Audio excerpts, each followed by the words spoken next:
Allez,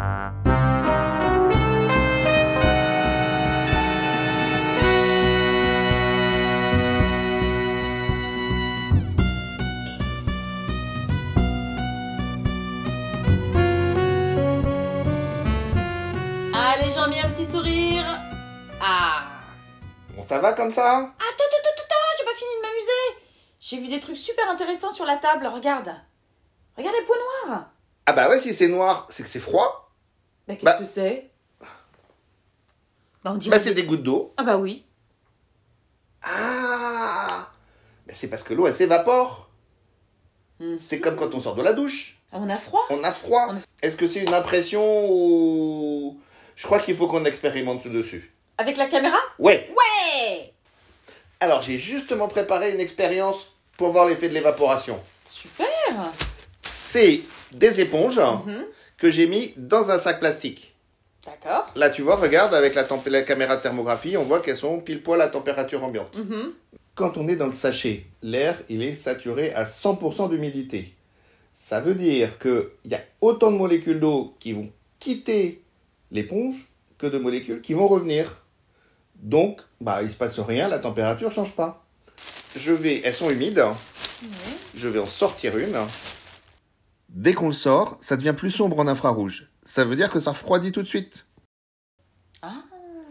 Eh oui, quand on est sous la douche, quand on sort de la douche, on sent bien que ça refroidit sur la peau. C'est pas une impression.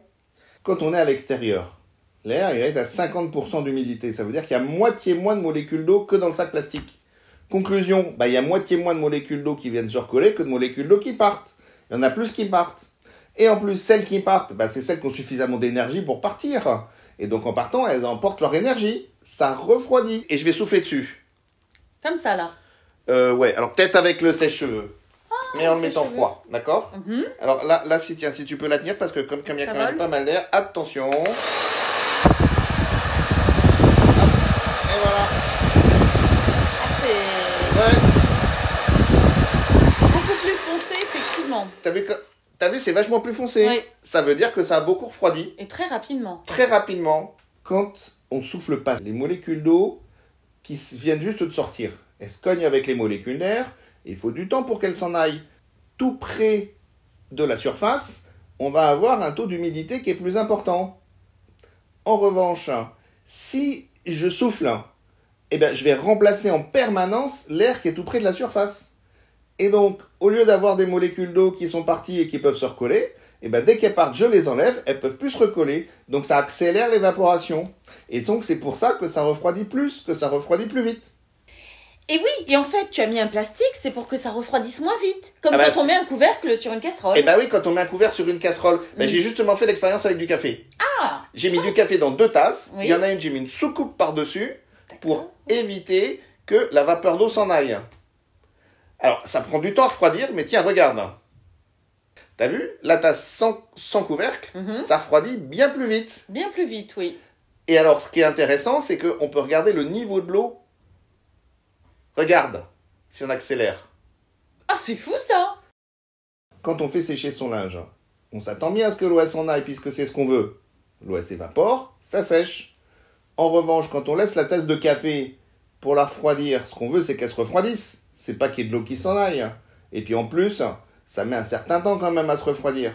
Bon, là, avec le confinement, j'ai eu largement le temps de mettre la manip, et puis de filmer, d'attendre pendant 1 heure de voir comment ça refroidit.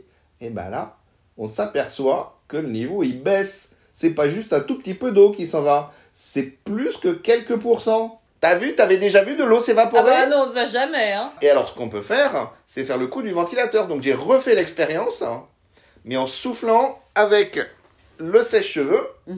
Dès que la vapeur d'eau, elle s'échappe, tac, on l'enlève. Ça accélère l'évaporation et donc ça accélère le refroidissement. Donc, pour faire refroidir le café ou refroidir la soupe, il faut souffler, souffler, souffler. Ah c'est simple, il nous faut un sèche-cheveux portatif à table. Donc on a bien raison de souffler sur son café pour le refroidir. Ah, sur le café, sur la soupe, oui. Ah ouais, c'est pas juste une idée comme ça. C'est pas juste une idée comme ça. La physique nous le confirme. Tout à fait. Et je dis merci Jean-Michel. Bon, merci Cécile.